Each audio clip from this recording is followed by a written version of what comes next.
Students, welcome to Mathematical Minds.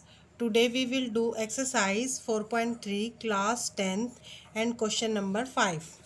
The question is, in a class test, sum of Shefali's marks in mathematics and English is 30. देखो student, हमें इसमें शेफाली के marks mathematics और English में दोनों का जो सम गिवन है हमें वो है 30. Had she got 2 marks more in mathematics, कि अकॉर्डिंग टू क्वेश्चन क्या कहता है कि अगर उसको मैथ में 2 marks ज़्यादा आते हैं and 3 marks less in English, और इंग्लिश में अगर उसके 3 marks कम हो जाते हैं, the product of their marks would have been 210. कि अगर उसके मैथ के अंदर 2 marks ज़्यादा हो जाएं और इंग्लिश के अंदर 2 marks कम हो जाते हैं, तो इंग्लिश और मैथ के मार्क्स है जो उनका प्रोडक्ट हो जाता है 210. फाइंड हर मार्क्स इन 2 सब्जेक्ट्स. हमें देखो स्टूडेंट, 2 इंग्लिश एंड मैथ के अंदर शेफाली के जो मार्क्स हैं अलग अलग वो फाइंड आउट करने हैं. ओके, तो देखो सबसे पहले हम सॉल्यूशन में करते हैं कि सॉल्यूशन स्टार्ट करते हैं, क्योंकि हमें गिवन है स्टूडेंट जो total marks in mathematics and English. तो सबसे पहले हम करेंगे, या तो आप इंग्लिश के अंदर लेट करके चलो या आप मैथ के अंदर. ठीक है, तो हम सबसे पहले late her marks in math. Okay, कि हम सपोज करते हैं कि जो उसके मार्क्स है मैथमेटिक्स के अंदर है x. अब जो टोटल मार्क्स हैं वो है 30 मार्क्स. ओके, तो ओके मैथ के अंदर आ गए स्टूडेंट उसके x, और जो टोटल मार्क्स हैं, टोटल मार्क्स कितने गिवन है 30. Total marks is equal to 30. Then let her marks in English, क्योंकि हमें इंग्लिश एंड मैथ के टोटल मार्क्स गिवन है स्टूडेंट. तो देखो अगर हमें सम पता है दोनों का 30 है और हमने मैथ के अंदर एक्सपोज कर लिए हैं, तो इंग्लिश के अंदर उसके मार्क्स हो जाते हैं, जो टोटल मार्क्स है उसमें से हम मैथ वाले सब्ट्रैक्ट कर देते, तो ये आ जाएंगे हमारे मार्क्स इन इंग्लिश. ओके, अब अकॉर्डिंग टू क्वेश्चन क्या कहता है कि अकॉर्डिंग टू क्वेश्चन के अंदर या स्टेटमेंट के अंदर जो बोला गया है कि इसको अगर 2 marks मैथ में ज़्यादा आ जाए. देखो अब मैथ के अंदर मार्क्स है x, कि अगर मैथ के अंदर 2 marks ज़्यादा हो जाएं और इंग्लिश के अंदर मार्क्स क्या है 3 marks कम हो जाए, मीन्स अब देखो इंग्लिश के अंदर कितने मार्क्स हैं 30 माइनस एक्स. तो देखो 30 माइनस एक्स तो ऑलरेडी हैं, और अगर इन मार्क्स से 3 marks कम हो जाएं, मीन्स 3 अगर जो इंग्लिश के अंदर मार्क्स है उसमें से 3 अगर कम हो जाते हैं, तो दोनों मार्क्स का जो प्रोडक्ट है, जो हमारा प्रोडक्ट है वो हमें गिवन है स्टूडेंट 210. अब देखो ये हमारा x प्लस 2, और यहाँ से 30 में से अगर 3 सब्ट्रैक्ट करते हैं स्टूडेंट, ये हमारा आ जाएगा 27 minus X is equal to आ जाएगा हमारा 210. अब हम क्या करते हैं, ब्रैकेट ओपन करते हैं. ओके, मल्टीप्लिकेशन है जो उसको ओपन करते हैं. तो देखो x की जब हम 27 के साथ करवाते हैं तो 27x, और x की क्या आ जाएगा एक्स स्क्वेयर. ठीक है, अब 27 की जब हम 2 के साथ करवाते हैं तो ये आ जाएगा 54. 27 2 जा 54, एंड माइनस 2 एंड x की मल्टीप्लाई करवाते हैं तो हमारा आ जाएगा 2x इज इक्वल टू 210. उसके बाद स्टूडेंट अब हम माइनस एक्स स्क्वेयर, अब देखो 27 हमारा प्लस का है और 2 हमारा माइनस का, तो 27 में से 2 कट होने के बाद ये हमारा आ जाएगा 25x प्लस 54, और राइट साइड से लेफ्ट साइड आने के बाद 210 आ जाएगा हमारा माइनस का. ओके, नेक्स्ट हम क्या करते हैं, minus x square plus 25x. अब देखो 210 हमारा नेगेटिव है और 54 हमारा पॉजिटिव है, तो जब भी एक टर्म नेगेटिव होती है और एक पॉजिटिव तो हमारा सब्ट्रैक्ट होगा. अब 210 में से हम 54 को सब्ट्रैक्ट करते हैं तो देखो 6 आ जाएगा हमारा, और ये हमारा 5 एंड 156 आ जाता है इज इक्वल टू 0. अब हम क्या करेंगे स्टूडेंट, देखो कंप्लीट में से माइनस कॉमन निकाल लेते, क्योंकि माइनस की एक्स स्क्वेयर टर्म है ना, तो उधर जाने के बाद सारी टर्म्स हमारी साइन चेंज हो जाएगा, एक्स स्क्वेयर आ जाएगी. ये हमारी 25x माइनस का, क्योंकि हमने माइनस को कॉमन निकाला है, और ये टर्म आ जाएगी हमारी 156 पॉजिटिव। अब देखो हमें 2 नंबर ऐसे फाइंड आउट करने हैं जो एक्स स्क्वायर का कोफिशिएंट है स्टूडेंट, ये हमारा यहाँ पे 1 और ये 57।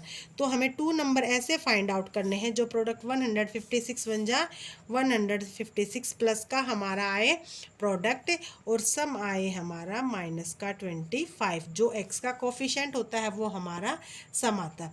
अब देखो 2 नंबर फाइंड आउट करते हैं हम, एक आ जाता है हमारा 13 और दूसरा आ जाता है हमारा 12। अगर 12 और 13 का एडिशन करते हैं तो 25 आ जाएगा और प्रोडक्ट करते हैं तो 156 आ जाता है। अब ये देखो दोनों नंबर हमारे किस चीज़ के आने हैं, माइनस के, क्योंकि जो सम है हम वो हमारा माइनस का है और प्रोडक्ट हमारा प्लस का। जब ऐसी कंडीशन आ जाती है कि सम हमारा माइनस का आए और प्रोडक्ट हमारा पॉजिटिव आए तो दोनों नंबर हमारे आने हैं माइनस के। तो ये -13 और -12 हमने 2 नंबर फाइंड आउट किए। तो अब स्टूडेंट हम इसके फैक्टर बना लेते हैं, x square minus 13x and minus 12x, क्योंकि 25 की जगह हमने ये वैल्यू पुट कर ली प्लस 156 एज इट इज़। यहाँ से जब हम फर्स्ट टर्म में से x को कॉमन निकालते हैं तो x माइनस 13, ऐसे ही यहाँ पर स्टूडेंट जो भी साइन हमारा यहाँ पे होगा वही कॉमन निकलेगा, तो 12 और x माइनस 13। अब यहाँ से हम x माइनस 13 ओवरऑल कॉमन निकाल लेते हैं, x माइनस 13, यहाँ से स्टूडेंट x हमारा और यहाँ से 12 ये बच जाता है। तो यहाँ से क्या है कि या तो हमारा x माइनस 13 इक्वल टू 0 है और हमारा x माइनस 12 इक्वल टू 0 है। तो यहाँ से x की वैल्यू स्टूडेंट हमारी 13 आ जाती है और x की वैल्यू हमारी 12। देखो दोनों वैल्यू हमारी पॉजिटिव है क्योंकि मार्क्स भी पॉजिटिव में आने हैं। तो अगर हम मैथ के अंदर मार्क्स x की वैल्यू 13 लेके चलते हैं तो हमारी 13 आ जाएगी, ऐसे इंग्लिश के अंदर हम सब्ट्रैक्ट कर देते हैं 12 को तो हमारी 18 आ जाएगी, ठीक है ना। अब कोई भी वैल्यू लेके हम ये दोनों जो अपने सम है वो निकाल सकते हैं। सपोज करो देखो स्टूडेंट, अगर आपने यहाँ पर x की वैल्यू 13 लेते हो तो अगर हम x की वैल्यू 13 लेते हैं तो इंग्लिश के अंदर मार्क्स हमारे आ जाएंगे 17, और अगर आप x की वैल्यू 12 लेते हो तो हमने माना कि जो देन मार्क्स इन, कोई भी वैल्यू ले सकते हो आप, marks in math is equal to 12, then marks in English. तो इंग्लिश में क्या आ जाएंगे, 30 में से हम 12 को सब्ट्रैक्ट कर देते हैं स्टूडेंट, ये हमारे 18 आ जाएंगे, ठीक है ना। वो हमारे ऊपर डिपेंड कर रहा है कि हम किसको लेकर चल रहे हैं। दोनों वैल्यू हमारी पॉजिटिव, और अगर यहाँ पर 13 लेके चलते हैं तो ये हमारे आ जाएंगे 17। Question number 6 is the diagonal of rectangular field is 60 meter more than the shorter side। देखो किसी भी रेक्टेंगुलर फील्ड के अंदर जो डायगनल है वो उसकी शॉर्टर साइड से, मीन्स जो सबसे छोटी साइड है उससे 60 मीटर ज़्यादा है, more. If the longer side is 30 metre more than the shorter side, और जो लॉन्गर साइड है वो उसकी शॉर्टर साइड से 30 मीटर ज़्यादा है। Find the side of the field, हमें फील्ड की साइड फाइंड आउट करनी है। अब देखो जो फील्ड गिवन है वो हमें रेक्टेंगुलर शेप में गिवन है, ठीक है ना। तो जो फील्ड है स्टूडेंट वो हमारा रेक्टेंगुलर फील्ड में है। तो अब हमने देखा कि जैसा कि गिवन है क्वेश्चन के अंदर, जो फील्ड है हमारा वो एक रेक्टेंगल है, ठीक है। जैसा कि ये हमारा ABCD की शेप में रेक्टेंगल है और ये हमारा कोई भी एक फील्ड गिवन है जिसका हमने लिया कि जो AC है वो हमारा डायगनल है। जैसा कि स्टेटमेंट है कि जो डायगनल है वो हमारा 60 metre more than shorter side. Shorter side student ये हमारी शॉर्टर साइड ले ली हमने, तो जो डायगनल है वो इससे 60 मीटर ज़्यादा है, मीन्स x प्लस 60, और जो लॉन्गर साइड है वो शॉर्टर साइड से 30 मीटर ज़्यादा है, मीन्स x प्लस 30। अब आप देखते हो स्टूडेंट कि ये हमारी एक ट्रायंगल बन जाती है, और जैसा कि आपको पता है कि रेक्टेंगल का जो एवरी एंगल होता है वो होता है 90 डिग्री का। तो इन ट्रायंगल ABC क्या है, ABC is a right angle triangle, okay, right angle triangle, ठीक है। जैसा कि आपको डायग्राम के अंदर भी दिखाई दे रहा है कि ये हमारी एक राइट एंगल ट्राइंगल है।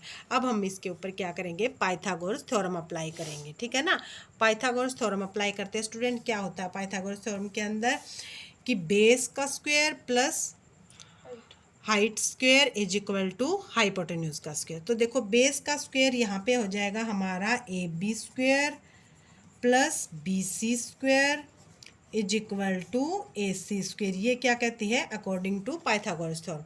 अब हमारे पास A B B C and A C सभी की वैल्यू है, तो हम क्या करेंगे, वैल्यू पुट कर देंगे। ए बी की वैल्यू है हमारी एक्स प्लस 30 होल स्क्वायर।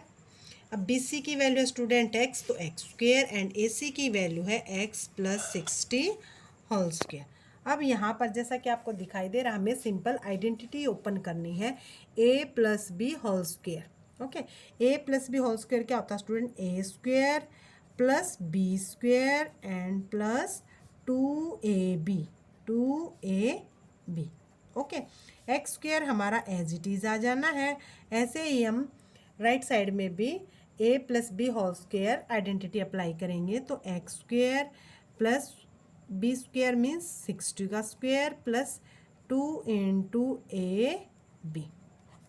अब देखो एक्स स्क्वायर यहाँ से हमारा क्या हो जाएगा, कैंसल आउट, क्योंकि हम अपनी जी कैलकुलेशन के लिए जो भी हमारा कैंसिल होगा हम उसको सबसे पहले कैंसिल करेंगे। तो देखो एक्स स्क्वायर जब हम 30 का स्क्वायर करते हैं स्टूडेंट, ये आ जाएगा हमारा 900 प्लस 30 टू जा 60x। अब क्योंकि एक्स एक्स स्क्वायर से कैंसिल आउट हो चुका हमारा, 60 का स्क्वायर करते हैं तो 360 प्लस 60 टू जा 120x। अब हम अपनी कंप्लीट टर्म को राइट साइड लेफ्ट साइड लेके आते हैं, तो x square plus 900 plus 60x minus 360 and minus 120x is equal to 0, क्योंकि राइट साइड में हमारा कुछ भी लेफ्ट नहीं रहा। अब उसके बाद एक्स स्क्वायर, अब देखो 120x में से जब हम 60 को सब्ट्रैक्ट करते हैं, क्योंकि हमारा बड़ा है जो डिजिट वो माइनस का है, तो ये आ जाएगा हमारा 60x। ऐसे ही 3600 में से 900 को सब्ट्रैक्ट करेंगे स्टूडेंट, ये हमारा आ जाएगा 2700। Okay, 2700 is equal to 0। अब देखो हमें इसके फैक्टर निकालने हैं, तो जब हम फैक्टर निकालते हैं स्टूडेंट, अब हमें ध्यान देना है कि हमें जो फैक्टर फाइंड आउट करने हैं वो किस फॉर्म में होने चाहिए। देखो 2700 की 1 के साथ मल्टीप्लाई करते हैं, तो 2700 1 जा 2700 मीन्स जो प्रोडक्ट है वो हमारा माइनस का आना है, और जो सम है देखो एक्स का कोफिशिएंट है हमारा -60। इसका मतलब अगर हमारा प्रोडक्ट भी माइनस का है और सम भी माइनस का है, तो दोनों टर्म हमारी सेम नहीं आनी, एक हमारी पॉजिटिव आनी है और एक हमारी नेगेटिव। लेकिन सम जिस भी साइन का होगा वही हमारा ग्रेटर नंबर होगा। अब सम है स्टूडेंट हमारा 60 माइनस का, तो जो हमारा ग्रेटर नंबर है वो भी हमारा किस चीज़ का होगा, माइनस का। तो देखो इसके फैक्टर बन जाएंगे हमारे 90 एंड 30। 90 हमारा माइनस का है क्योंकि सम हमारा माइनस का है, 90 3 जा 2700, और जब 90 में से 30 को सब्ट्रैक्ट करते हैं तो हमारा 60 आ जाएगा। ओके, तो यहाँ पर हम वैल्यू पुट करते हैं एक्स स्क्वायर, 60x की जगह हमारे आ जाएगा 90x प्लस 30x। देखो 90 में से 30 जाते हैं तो हमारा माइनस का 60 बच जाएगा 2700। अब क्या करते हैं कि फर्स्ट 2 टर्म में से हम x को कॉमन निकाल लेते हैं, इन दोनों टर्म में से x को कॉमन, इन दोनों टर्म में से हम पॉजिटिव 30 कॉमन। तो x कॉमन निकालने के बाद यहाँ से हमारा x माइनस 90 और प्लस 30 कॉमन निकालने के बाद स्टूडेंट यहाँ से भी हमारा 90 अंदर रह जाता है। तो x माइनस 90 को हम ओवरऑल कॉमन निकाल लेते हैं, यहाँ से x और यहाँ से प्लस का 30 हमारा। अब देखो कि जो यहाँ से जब हम या तो हमारा x माइनस 90 इक्वल टू 0 होगा, और या क्योंकि दोनों का अगर प्रोडक्ट हमारा 0 है, इसका मतलब दोनों टर्म में से एक टर्म हमारी माइनस की होगी। तो यहाँ से जब हम राइट साइड लेके जाते हैं तो x की वैल्यू हमारी आ जाती है 90, और यहाँ से स्टूडेंट x की वैल्यू आ जाती है हमारी माइनस के 30। तो जो फील्ड की वैल्यूज़ हैं हमारी, मीन जो लॉन्गर साइड है हमारी, शॉर्टर साइड है और डायगनल है, उसमें हम x की वैल्यू जो पॉजिटिव वैल्यू है वो पुट कर देते हैं। ठीक है, तो देखो जैसा कि जो ए बी साइड है वो हमारी ए बी साइड है x प्लस 30। देखो x की वैल्यू हम क्या रखेंगे 90, 90 + 30 मीन्स 120 सेंटीमीटर, मीटर के अंदर है। ऐसे ही हमारी जो BC है, BC आ जाएगी हमारी x कितनी आ जाएगी, BC हमारी 90, x की वैल्यू है तो 90 आ जाएगी मीटर। और ऐसे ही जो AC है स्टूडेंट, वो AC की वैल्यू आ जाएगी x + 60, x + 60 मीन्स 90 + 60, ये आ जाएगी हमारी 150 मीटर। देखो स्टूडेंट, आज हमने एक्सरसाइज 4.3 के 5 और 6 क्वेश्चन किए हैं। इससे पहले भी हमने 4.1, 2 और 3 के और क्वेश्चंस की वीडियो डाली है। मैं अपना लिंक मेंशन कर देती हूँ। अगर किसी भी स्टूडेंट को किसी भी क्वेश्चन के अंदर प्रॉब्लम हो तो आप लिंक चेक कर लेना, और अगर फिर भी आपको दिक्कत आ रही है तो हमें कमेंट करना, हमारी वीडियो को ज़्यादा से ज़्यादा लाइक करना, चैनल को सब्सक्राइब करना। Thank you.